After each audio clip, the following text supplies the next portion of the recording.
Uplift Assistance Update, may bagong anunsyo ang DSWD, paano ang claiming process. Kung naghihintay ka ng update tungkol sa Uplift Assistance Program, ito ang pinakabagong impormasyon.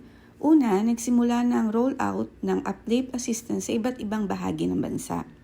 According to official government updates, initial distribution has begun in Pangasinan, La Union, Cordillera Administrative Region, Western Visayas, and Davao Region.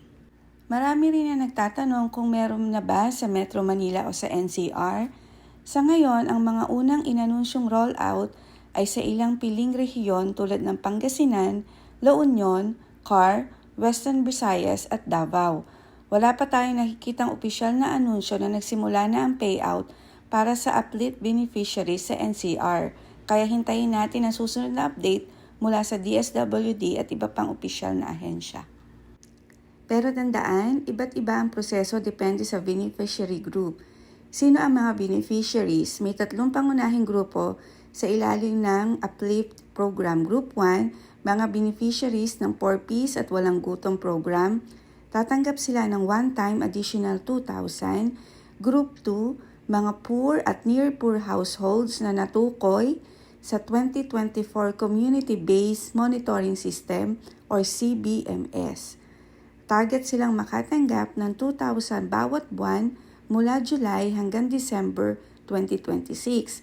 Ang unang payout ay manual para sa validation, pagkatapos ay ililipat sa digital disbursement batay sa kanilang napiling account. Group 3, 1.5 million low-income SSS members at kanilang mga pamilya. Target din silang makatanggap ng 2,000 bawat buwan mula July hanggang December 2026 kung sila ay qualified at validated. May bago bang update para sa claiming? Oo.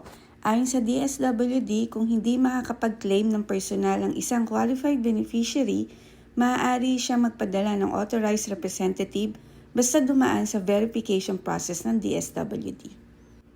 Paano naman ang SSS members? Ito ang pinakamahalagang update. Para sa qualified low-income SSS members, hindi na kailangan ng public registration o manual claiming ayon sa kasalukuyang paliwanag ng DSWD at SSS. Kung qualified ka, ang beneficiary ay pipiliin batay sa SSS records. Ang 2,000 assistance ay direktang i-credit sa iyong registered SSS disbursement account.